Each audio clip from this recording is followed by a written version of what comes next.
Objects of a missing jet potentially spotted by satellite. Universal free school meals, the teachers' strike, cuts to youth services, and a hair-raising story from North Korea. Hello and welcome to the BBC School Report by Isca. A further 300 objects, potentially from the missing Malaysian plane, have been identified by satellite. The plane is presumed to have crashed into the Indian Ocean with no survivors. The Malaysian government announced on Monday that new data showed the flight ended in the ocean, 1,500 miles off the coast of Perth, Australia. Yesterday, members of the National Union of Teachers marched through London in protest over changes to their pay and conditions. Today we are interviewing teachers and students about their opinions on strike. I'm Lilian, I'm here for BBC School News Report, and I'm interviewing Mr Harrison about going on strike. Did you go on strike today? Yes, I did. Why? Because I think it's really important to show our disapproval of the government's handling of teaching conditions. Do you think strikes will affect children's education? Well, I like to think that they wouldn't hurt children's education very much, but I think it's a good thing in the long run. Do you think striking will make a difference? I hope so. I'm not sure it will, but I hope so. Did you go on strike yesterday? No, I didn't go on strike. Why not? I'm in the union called the NASUWT, and the union that was striking yesterday were called the NUT, so unless you're in that union, you wouldn't go on strike. Do you think strikes will affect children's education? I think that our school did the right thing by keeping our school open to everybody. I think sometimes people think, well, it's only one day, is that a big deal in the scheme of things? I think any time lost from school is going to have some impact on pupils' learning, but hopefully not so much that it would affect their outcomes at the end of their GCSEs. Do you think strikes will affect children's education? I think striking can't be the only way of trying to improve pay and pensions for teachers. I think striking does get our sort of case out there in the media, but I think sometimes the way that we're perceived in the media as teachers can be quite damaging. And one of the reasons why I've not been on strike before is because I think striking doesn't always affect those that it needs to. I think it affects the pupils and it affects their parents, and it sometimes paints a bad picture of teachers in the media. I think it would be more beneficial to try and find a way of getting our message across to those that can actually do something about it. From September 2014, all children under 8 will be offered a free school meal at a participating primary school. This plan hopes to improve the current statistic that only 43% of children having school meals. There are 16 actions in the school food plan, one of which is to change school meals so they're less bland, boring and beige. Hello, today we're at St Leonard's Primary School, the BBC School Report, talking to Mrs Laws and two of her students, Abigail and Fairman.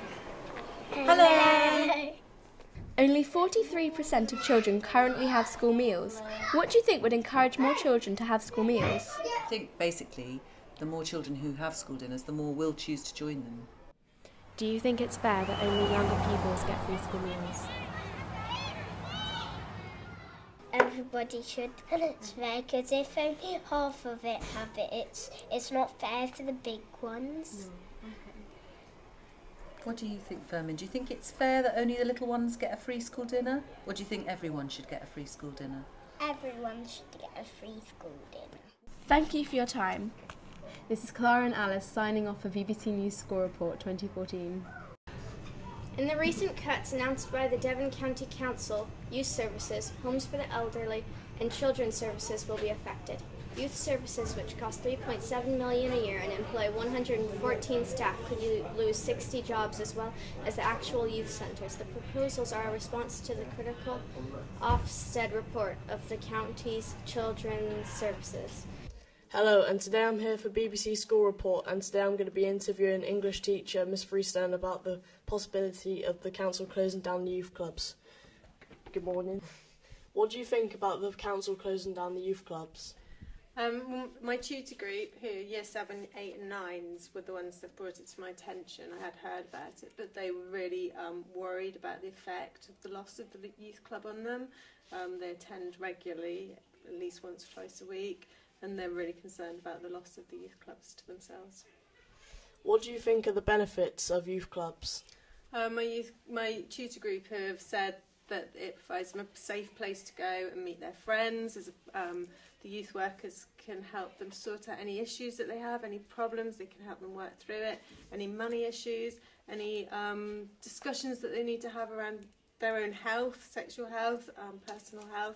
It's a place they can go, keeps them off the streets, so they can go and have a good time, but also be in a learning, supportive environment at the same time.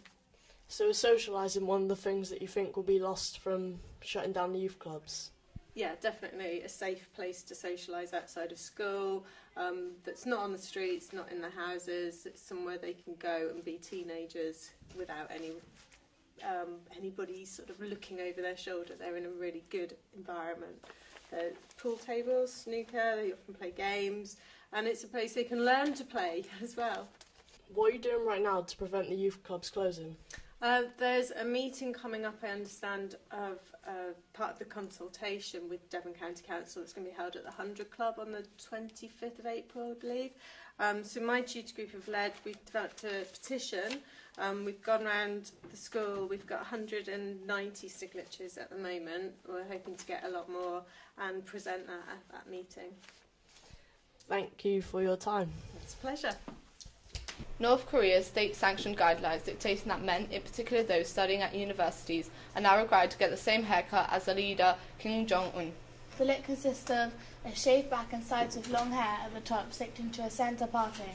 It seems that haircuts have been approved in North Korea for some time. Until now, people were reportedly only allowed to choose from 18 styles for women and only 10 for men. A North Korean now living in China says that the look is actually unpopular at home because people think it resembles Chinese smugglers. Have you heard about North Korea's male university students having to get the same haircut as their young leader, Kim Jong-un? No, I haven't heard very much of it. How would you feel if you had to have the same haircut as David Cameron? I would be very upset, and Britain would suddenly become rather macabre. How would you feel if you had to have the same haircut as the Queen? Outrage, she's got terrible hair and I love my hair long. Okay, thank you. In sports news last evening, Celtic triumphed in their match against Partick Thistle to win the Scottish Premiership for the 45th time with 7 games to spare. They have now won 3 Scottish titles in 3 consecutive years. 2 goals were scored by Anthony Stokes, with further goals from Henderson and Johansson. Chrissy Elliot scored a consolation goal for Thistle from 20 yards in the 85th minute, but Commons scored Celtic's 5th goal in injury time when he tapped it between the goalkeeper's legs to win the title. In the Premiership, Liverpool moved into 2nd place after beating Sunderland 2-1 with a stunning free kick from Steven Gerrard and a Sturridge goal which he carried into the far post. Liverpool then conceded from an Adam Johnson corner. Despite the win to go 1 point behind the leaders Chelsea, Liverpool manager Brendan Rodgers still believes that Manchester City are the ones to beat. Good afternoon. After another chilly start today, there's going to be an easterly wind with showers across the Midlands. The best weather is going to be in the northeast, but there will be highs of 12 in London area.